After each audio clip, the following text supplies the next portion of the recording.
Hello students, I am Vivek and I am going to teach you chemistry. So starting with the new chapter, that is chemical kinetics. So start this chapter with understanding some basic terms and definitions and proceeded by this What do you mean by chemical reactions and all these things. ठीक है, तो चलिए start करते हैं कि सबसे पहले जो हम लोग का चैप्टर है केमिकल रिएक्शंस, इसमें हम लोगों को क्या क्या पढ़ना है.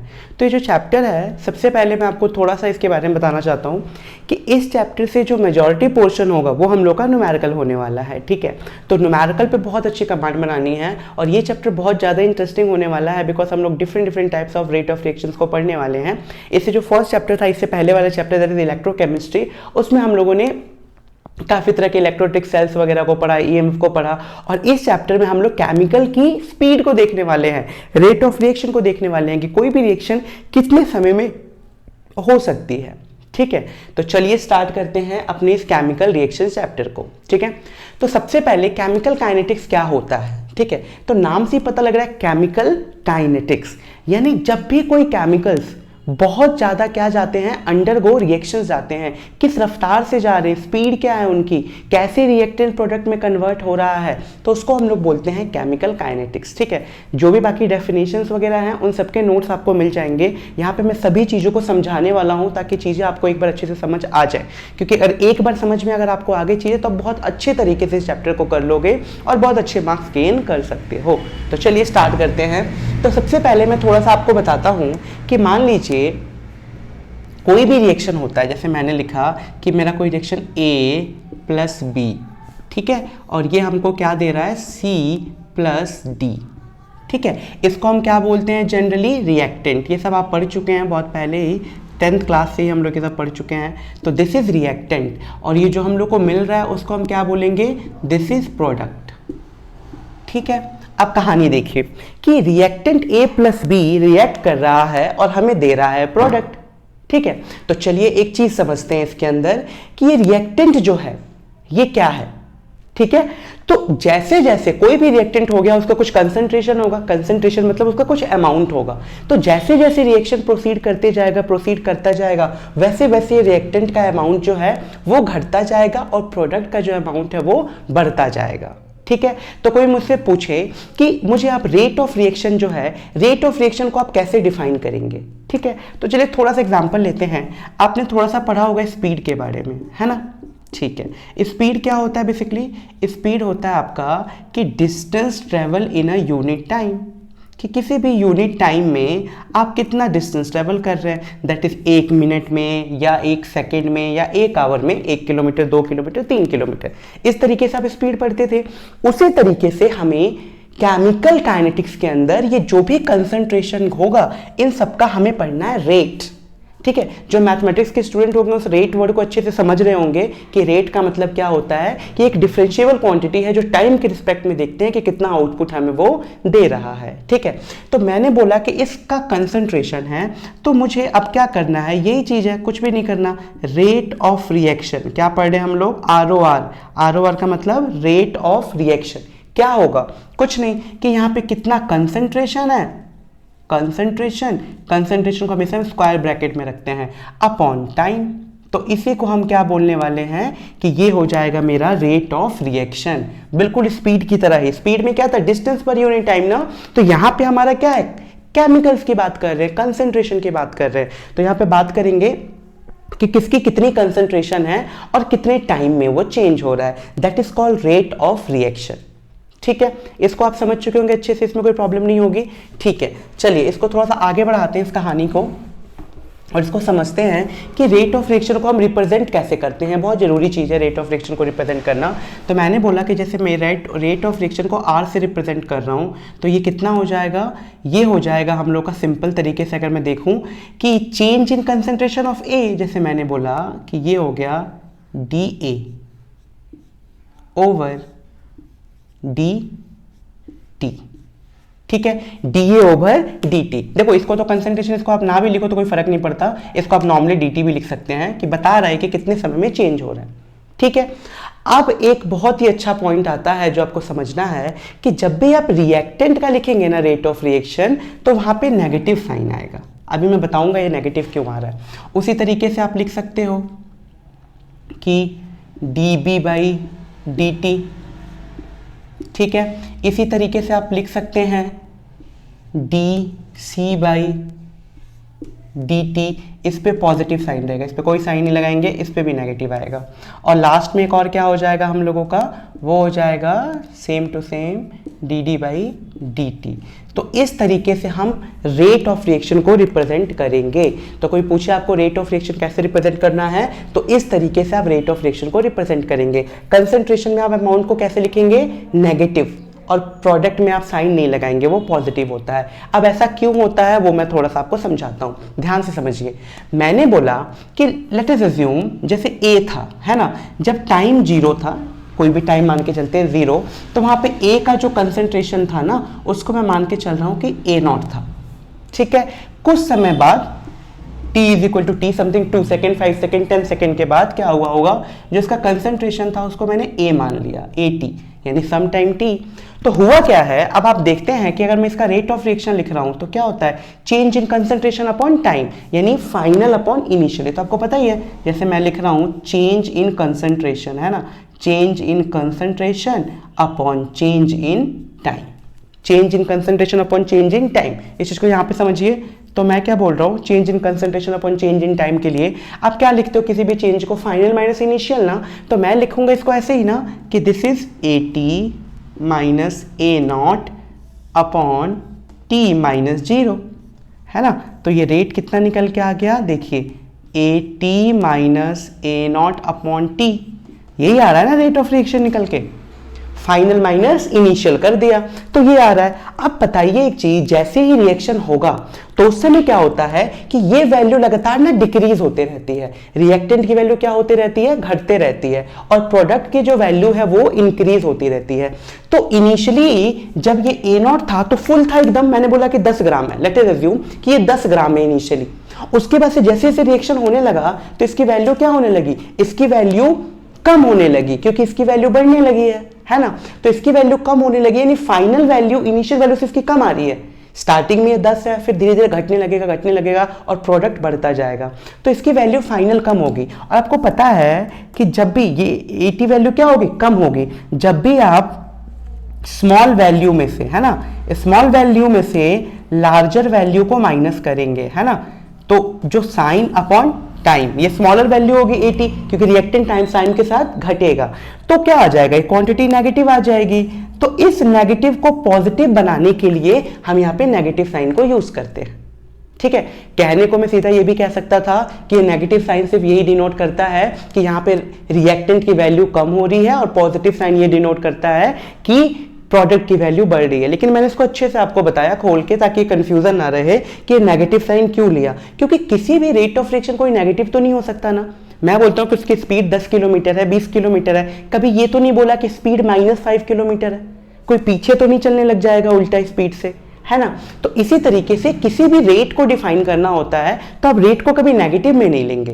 रेट ऑफ रिएक्शन कुछ ना कुछ तो स्पीड हो गई ना उस रिएक्शन की, कम हो ज्यादा हो, लेकिन नेगेटिव नहीं हो सकती कभी रेट ऑफ रिएक्शन।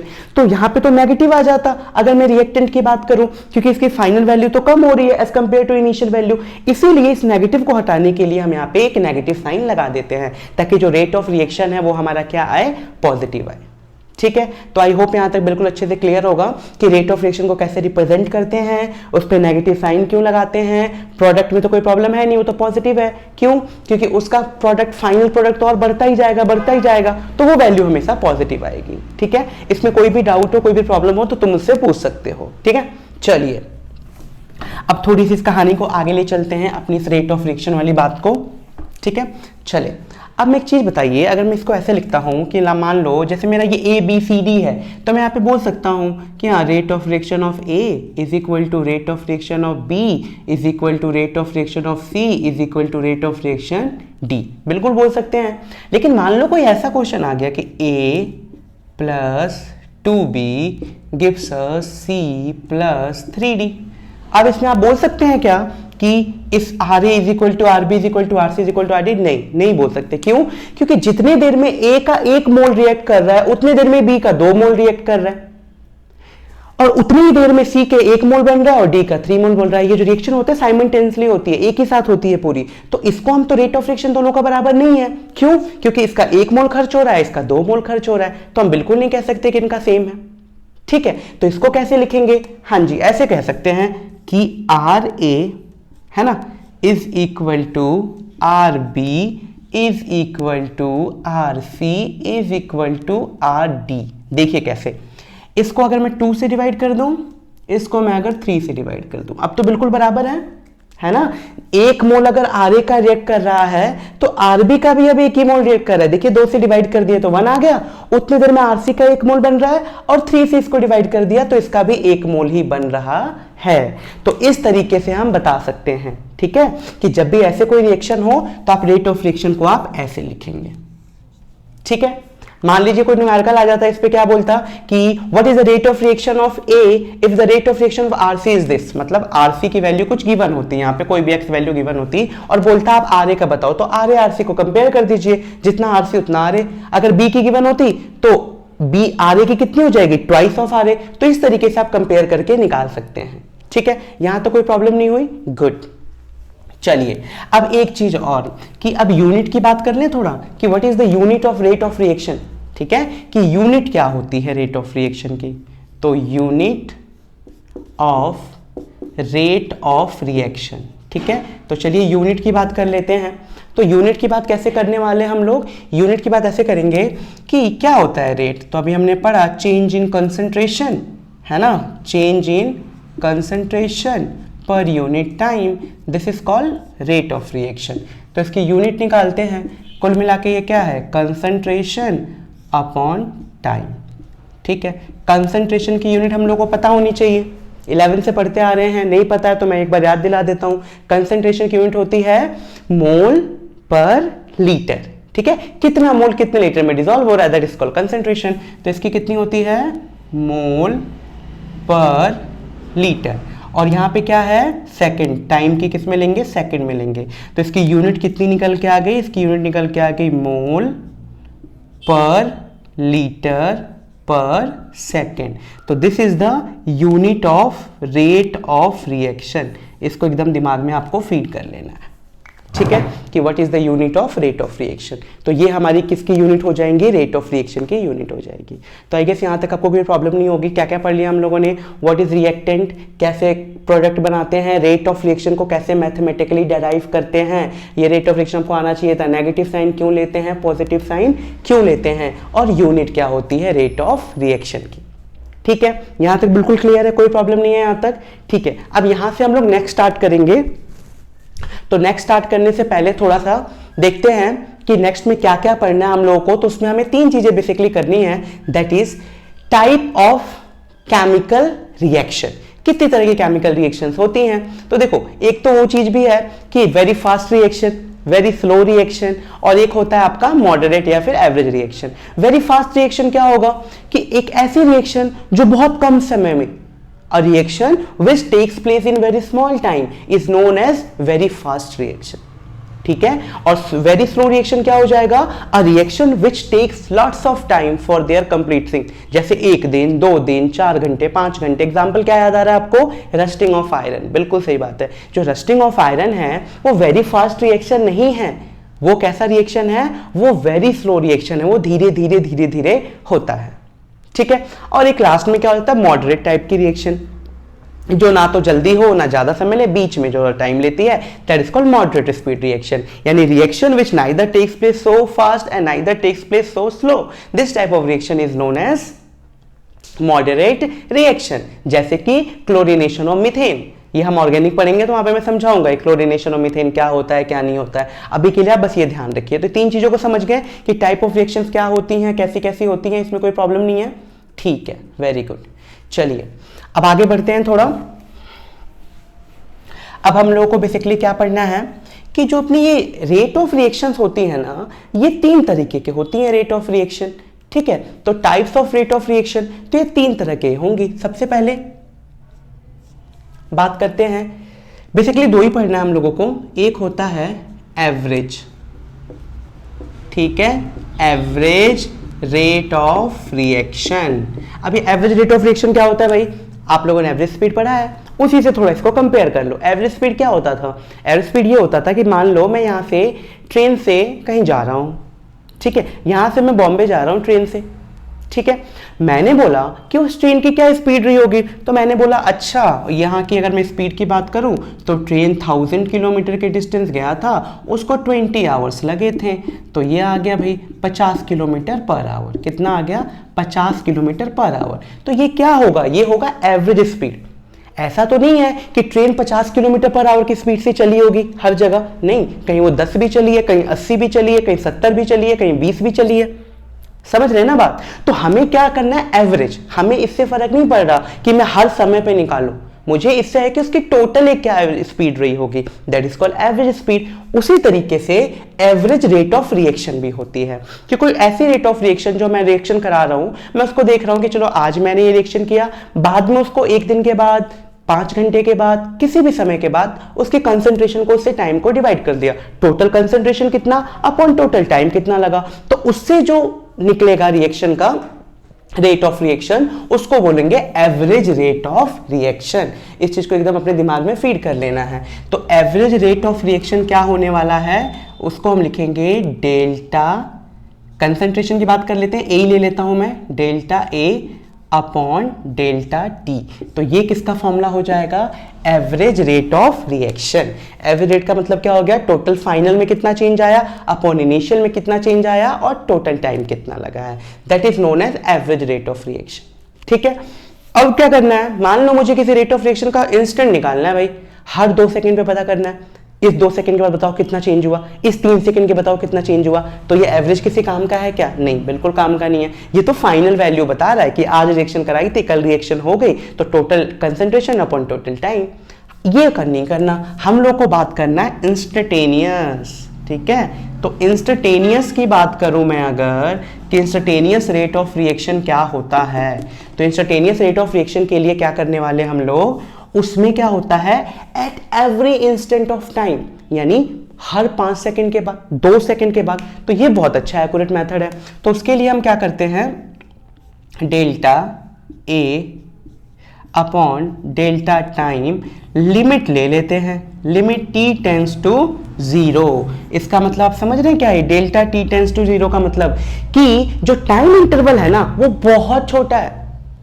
ठीक है। तो इसको हम जनरली कैसे लिखते हैं? इसको हम जनरली लिखते हैं डिफरेंशिएबल क्वांटिटी में, dA ओवर dt। तो इंस्टेंटेनियस को रिप्रेजेंट करना होगा तो हमेशा क्या लिखेंगे? dA over dt। एवरेज के लिए डेल्टा है अपॉन डेल्टा t। तो ये हमारी कुछ तरह की रिएक्शंस होती हैं। ठीक है। तो इंस्टेंटेनियस रिएक्शन हो गया, एवरेज रिएक्शन हो गया। आई होप यहां तक बिल्कुल क्लियर होगा, यहां तक कोई भी प्रॉब्लम नहीं होगी आपको। गुड। ठीक है। तो सब कुछ क्लियर? गुड। तो ये हम लोग का हो गया बेसिकली कि what is rate of reaction and what is the type of rate of reaction, that is average rate of reaction and instantaneous rate of reaction। हमने type of reactions भी पढ़ लिया, that is slow reaction, very fast reaction, moderate reaction। ठीक है। तो चलिए इसी को ध्यान में रखते हुए अब एक बहुत इंटरेस्टिंग टॉपिक को पढ़ने वाले हैं और बहुत जरूरी है उसको समझना आपके लिए। वो क्या है? Factors affecting the rate of reaction, कि कौन कौन से फैक्टर्स हैं जिस पे ये रेट ऑफ रिएक्शन डिपेंड करता है। ठीक है। अभी तक तो हमने पढ़ा कि रेट ऑफ रिएक्शन हो कैसे रहा है, मैथमेटिकली भी देखा कि उसको कैसे रिप्रेजेंट कर सकते हैं। अब हम लोग को पढ़ना है कि रेट ऑफ रिएक्शन कौन कौन से फैक्टर्स पे डिपेंड करता है। तो चलिए देखते हैं। तो क्या हो जाएगा हम लोग का टॉपिक का नाम? टॉपिक का नाम हो जाएगा फैक्टर्स। ठीक है। Factors on which rate of reaction depend. ठीक है। ये ROR का मतलब ध्यान रखिएगा, रेट ऑफ रिएक्शन आपको पूरा लिखना है। आप रेट ऑफ रिएक्शन को ROR मत लिखिएगा पेपर में। ठीक है। आपको पूरा लिखना है रेट ऑफ रिएक्शन। तो कौन कौन से फैक्टर्स हैं जिस पे रेट ऑफ रिएक्शन डिपेंड करता है? तो सबसे पहला फैक्टर है कंसंट्रेशन। क्या है? Concentration. Okay. Concentration of reactant. ठीक है। अगर आप रिएक्टेंट की कंसंट्रेशन को बढ़ाएंगे तो रेट ऑफ रिएक्शन भी बढ़ेगा। सेकंड, तो सेकंड पे आ जाते हैं। तो सेकंड क्या है हम लोगों का? टेम्परेचर। सेकंड क्या है? टेम्परेचर। टेम्परेचर बढ़ाएंगे तो भी रेट ऑफ रिएक्शन बढ़ेगा। थर्ड क्या है? Partial pressure. थर्ड क्या है? Partial pressure. अगर आप पार्शियल प्रेशर को बढ़ाएंगे तो भी रेट ऑफ रिएक्शन बढ़ने वाला है। फोर्थ क्या है? कैटलिस्ट। क्या है? कैटलिस्ट। ये बहुत ही इंपॉर्टेंट है चारों, और भी हैं सरफेस एरिया, पर ये चार आपको एकदम अच्छे से पता होना चाहिए कि कैसे concentration of reactant, temperature, pressure और कैटलिस्ट से रेट ऑफ रिएक्शन की वैल्यू बदलती है। ठीक है, तो चलिए देखते हैं फटाफट क्या तरीका है। अभी बस इतना ध्यान रखिए कि जैसे जैसे ये चारों क्वांटिटीज बढ़ेंगी वैसे वैसे रेट ऑफ रिएक्शन भी क्या होने वाला है? बढ़ने वाला है। ठीक है, आई होप यहां तक क्लियर होगा। गुड, चलिए अब समझते हैं। ऐसा तो होता नहीं है कुछ भी साइंस में कि हम सिर्फ मान लें, सबका रीजन होता है कि ऐसा क्यों हो रहा है। ठीक है, तो उस क्यों को जानने की कोशिश करते हैं कि भाई ऐसा क्या हो गया कि कंसंट्रेशन ऑफ रिएक्टेंट से हमारा ये बढ़ रहा है, ये बढ़ रहा है, व्हाई दिस हैपनिंग। ठीक है, तो लेट्स स्टडी दिस कि ऐसा क्यों हो रहा है और क्यों नहीं हो रहा है। तो इसको समझने के लिए तो हम एक बहुत ही अच्छी चीज को समझने वाले, जिसको बोलते हैं कोलिजन थ्योरी। इस चीज को समझ के कंसेप्ट को, तो ये सारी चीजें आसानी से समझ आ जाएगी। मैं इसको यहीं पे बनाने की कोशिश करता हूं। ठीक है, तो ये कोलिजन थ्योरी क्या कहती है, याद ध्यान रखिएगा। इसी को मैं यहीं एक्सप्लेन कर देता हूं, ठीक है, ताकि आपका ये बना रहे। लेट अस अज्यूम मेरे, जैसे मैंने लिखा कि A plus B gives us product. क्या दे रहे हैं? प्रोडक्ट। और रेट ऑफ रिएक्शंस को बढ़ा रहे हैं। तो ये रेट ऑफ रिएक्शन किस किस पे डिपेंड कर रही है? तो चलिए देखते हैं रेट ऑफ रिएक्शन। मैंने बोला चलो मेरा यहाँ पे A है, B है, A है, B है, A B। इस तरीके से हमने किसी कंटेनर में अपने जो भी रिएक्टेंट हैं उनको ऐसे ले लिया। ठीक है, कोई प्रॉब्लम नहीं। ठीक है, अब देखिए होगा क्या। होगा ये कि रिएक्शन करने के लिए क्या जरूरी है। मैं चाहता हूं कि अगर मेरा रिएक्टेंट रिएक्ट करके प्रोडक्ट दे तो ए और बी का टकराना बहुत जरूरी है। समझ रहे हैं? जब तक ऐसा भी हो, अगर सिर्फ ए आपस में टकरा जाए तो प्रोडक्ट नहीं मिलेगा, बी आपस में टकरा जाए तो भी प्रोडक्ट नहीं मिलेगा। भाई प्रोडक्ट तो जब मिलेगा जब ए और बी दोनों टकरा के प्रोडक्ट बनाए। समझ रहे हैं? अगर सिर्फ चीनी ले लें तो चाय नहीं बन जाएगी। चीनी और चाय पत्ती दोनों चीज होंगी तभी जाके चाय बनेगी ना, या चीनी, चाय पत्ती और दूध तीनों चीज होंगी तब जाके चाय बनेगी ना। सेम फिनोमिना में अगर सिर्फ आपस में ए कर ले तो कोई चीज नहीं है। तो हम क्या चाहते हैं? इनका कोलिजन हो। क्या चाहते हैं? इनका आपस में कोलिजन हो। और कोलिजन भी कैसा हो? देखिए, इनके पास सफिशिएंट एनर्जी हो।